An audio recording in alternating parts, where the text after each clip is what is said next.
Board. The board has to, they authorize you to negotiate something, or they approve it? No, the board needs to sign it. So Good. Does the news. board in Wilmington have to sign it too? I would think so. I'm starting with a public works guy to start the discussion and figure out who is the, if that's the, if their board of selectmen, just to get the document going, basically to get it to the right format. We haven't even designed the thing yet, so there's gonna be issues as we go forward to actually figure out how big it has to be. If we make it bigger, does it adversely affect somebody downstream? Right. Is it Wilmington and things like that, so we're getting. So that hasn't been worked out yet? I guess I was under the misimpression that Well, we everybody had a haven't, pretty but good idea as to, just from my experience dealing with this at PVD in Salem, without a little more graphics and more presentation, it's hard to spell a downstream person. As you know, PV has a flooding issue. We tried to like streamline it so water went quickly out to the river, through the river to Salem Harbor, and Salem said, "Whoa, you're gonna make us worse." So it took a lot more effort. I learned you need the right tools to actually address how good or bad it is. We have some studies done. We know the approximate size of it, but the more specifics to convince the people downstream. I've been told the Wilmington Conservation Commission, who has to sign off on this, is very aggressive, so there'll be some stuff we need to do for them as well. That's part of the. are we going to be able to meet the timelines associated with the monies that are available? The FEMA grant? Yeah, usually it's a 3-year period. So I anticipate, assuming town meeting votes for the match, whatever you go with, and the whole, shut the road down for 2 months, or just do it and build a bypass road, that's the drive out the cost. About a year for the design and the permits, so probably go to construction sometime fall of 2011. I think that'd be realistic, get it done within that 3-year time frame. Dream come true. Year and a half time frame, right? Yeah. Year and a half time frame, but within the 3-year time frame. But we can do it earlier, great, but just, Conservation Commissions usually take a long time. I would anticipate that's gonna be a 9 to 12-month process. The design itself is relatively simple. Do a little computer modeling and figure out water's coming, and if you open it up, how much goes downstream. And I believe if you go downstream on the right-hand side, there's several homes in Wilmington, that water, more gets passed down and brings the water up, how does it affect them? That's kind of a question I don't have the answer to yet. But all those costs are inside that $750,000 number, all the engineering costs. And we're also anticipating, construction bids are coming in so great. The other funded project from FEMA is the wall behind the public safety building. That's gonna come under budget. Good. And savings from that, I've done in the past, FEMA lets you roll it over to another project approved in town. So that might start the process a little earlier. That project is ready to go to bid end of this month. That's basically take that wall behind, Right. raise it up a foot, and some ancillary things.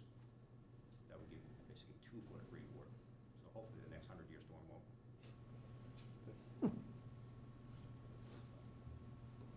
But I personally have a lot of experience dealing with FEMA and culverts and things like this. It's very simple from an engineering standpoint, from a public approval, and there's gonna be board of selectmen here, board of selectmen there. That's gonna be a problem, and the Conservation Commission, they're very aggressive here, and I'm sure there'll be conditions in there that will cost us money.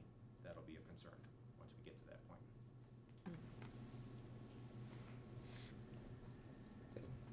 Appreciate the update. Thank you very much. That's all we have for town meeting issues. Back to the agenda. I think we're now on the 7:45. 7:45 revised ambulance policy, first reading.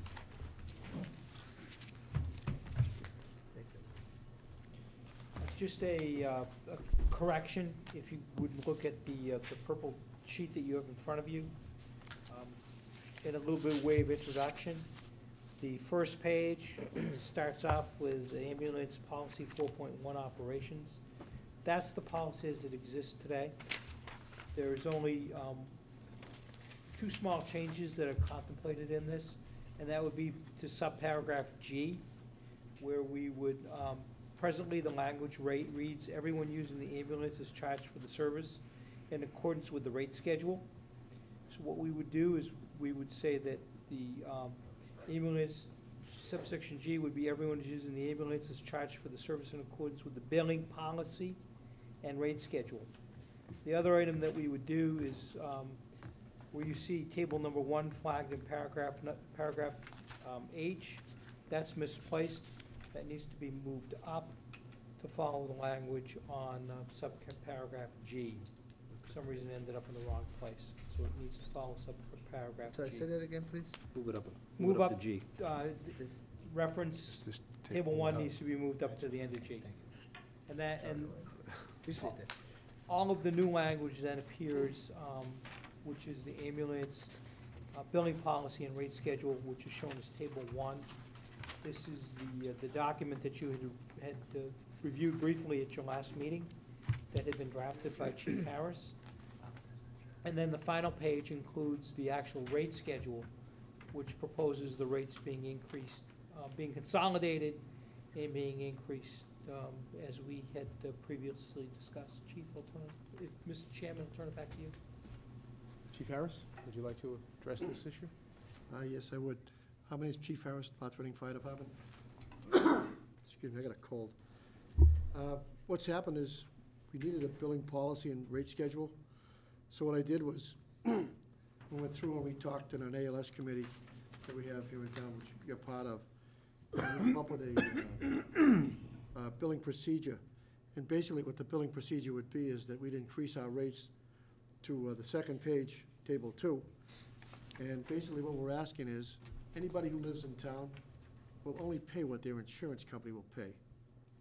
So if you have somebody who's elderly, lives in town, and Medicare pays their bills, and all they'll be asked to pay is the Medicare portion of the bill.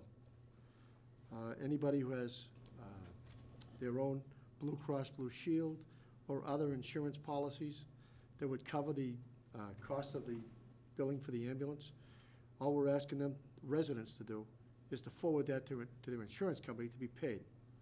We don't want to put a burden on the taxpayer who's already paying for the service to the tax bill. So what we're trying to do is make it so that people who live in town, if they have insurance, and everybody is supposed to have somewhat of an insurance policy, that their insurance policy will pay a certain amount of money, and that's what the town will take. Anybody who lives out of town will pay the going rate that is set here by the board, and we'll go after people who live out of town, basically, is what I'm trying to do.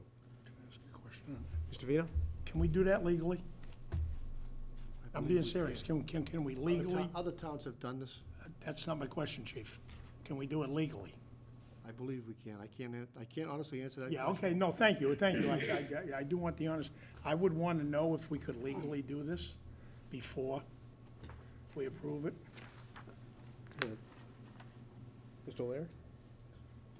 As far as billing non-residents, see, to me, it's a happenstance. Wherever you get hurt, you need an ambulance, you get the call. But I don't necessarily want to be in a dual rate situation.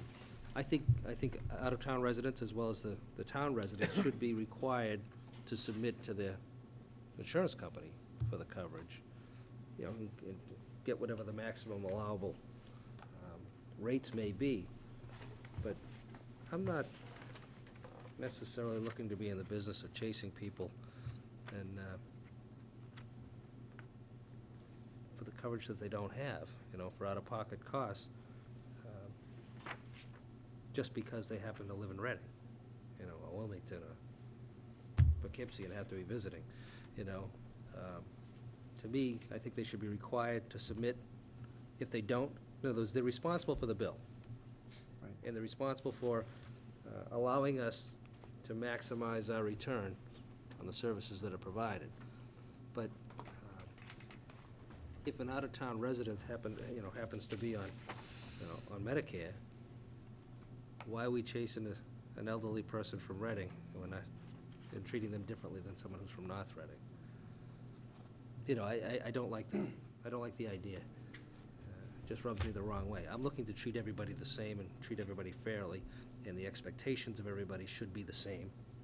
And they should be expected to assist us in collecting whatever we can from whatever means they have, whether it be Medicare, combination Medicare and secondary insurance coverages or otherwise. But if we're gonna be abating it for our residents, I think we should be abating it for the users, you know? And again, just because someone happened to get injured here, they shouldn't be treated differently, and I would put it in a category of mistreated. So I just have an aversion to chasing someone just because of their address. We chase everybody at this point. I know that, but at least we're doing it to everybody. We're being consistent across the board. All right, so I don't have a problem with being consistent across the board. Either we're gonna chase everybody, or we're not gonna chase anybody. You know, we're gonna chase them to the extent that they're required to get us the maximum amount allowable under the Medicare and their insurance coverage. So right now, I have no problem because we're being consistent. We're chasing everybody. But what's being proposed here is treating people differently, and just because of their address, you know, at a time when they're most vulnerable. So I understand where you're coming from. I think there's just a point of clarification. I don't believe under Medicare or Medicaid, we can go after anything in addition to what Medicare or Medicaid pays. Isn't that correct? We go, We're limited to, no, people have supplemental we have insurance. supplemental insurance. We do go after everything we possibly can.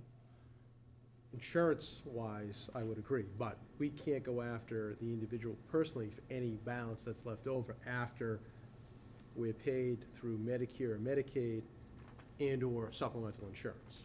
We have gone after people. Private insurance can't. Private insurance, but you can't go after the individual. We're limited, Medicare, Medicaid pays whatever that amount is, and that's, I don't believe legally we can go after them for any additional monies. And the way I read this, it broke it out into two categories. One, those that are covered by Medicare, Medicaid, and then those that are covered, that have coverage through private insurance. Right.